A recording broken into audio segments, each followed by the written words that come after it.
Assalamualaikum. Hai guys, jumpa lagi nih sama aku. Kalian apa kabar? Pada baik-baik aja kan? Nah, waktu itu kan kita udah bahas soal topik dan kerangka karangan nih. Sekarang kita bakal bahas tentang sistem rujukan dan daftar pustaka.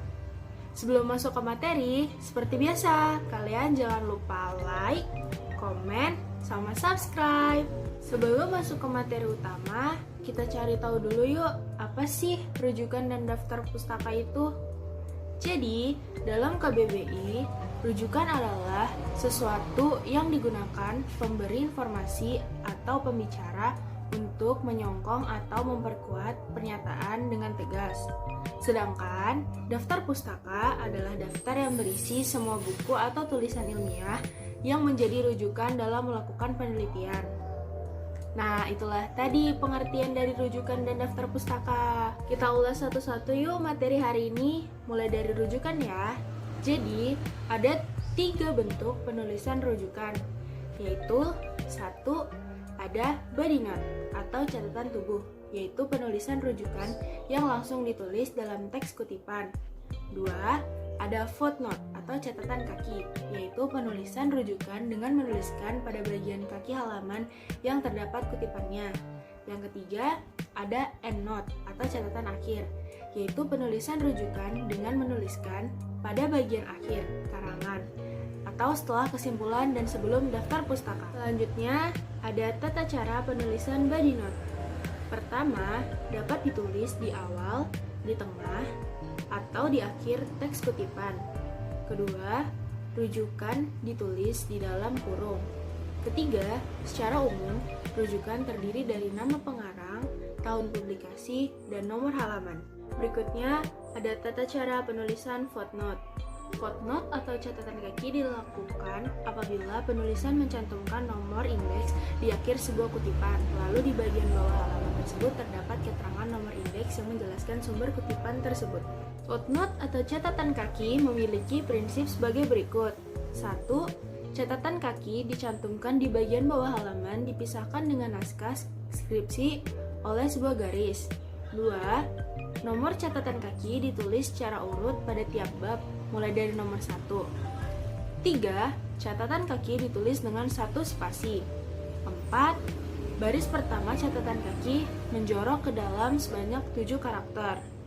5. Pilihan huruf dalam catatan kaki harus sama dengan huruf dalam naskah, hanya ukurannya lebih kecil. 6.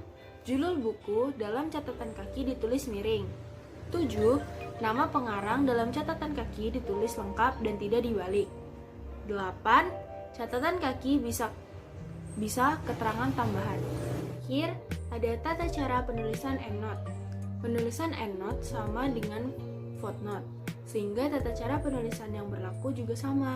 Yang membedakan keduanya yaitu endnote diletakkan di bagian akhir suatu karya tulis, sedangkan footnote diletakkan pada bagian kaki halaman yang terdapat kutipan. Nah, itu tadi materi tentang rujukan. Kita lanjut ke materi selanjutnya ya, yaitu tentang daftar pustaka.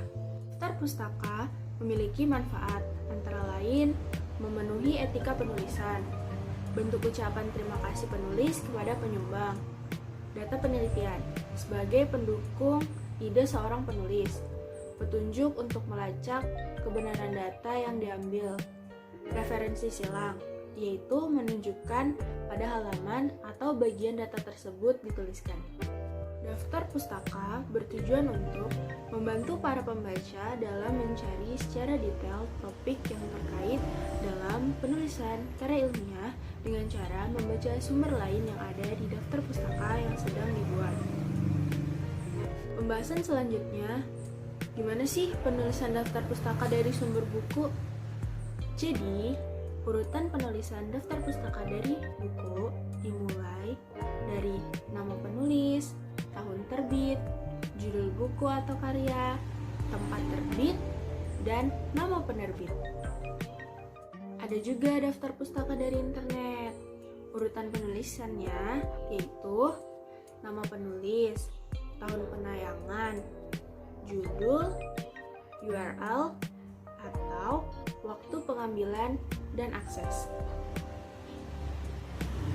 Wah, gak terasa ya kita sudah selesai membahas materinya sampai habis. Sampai jumpa di video selanjutnya. See you.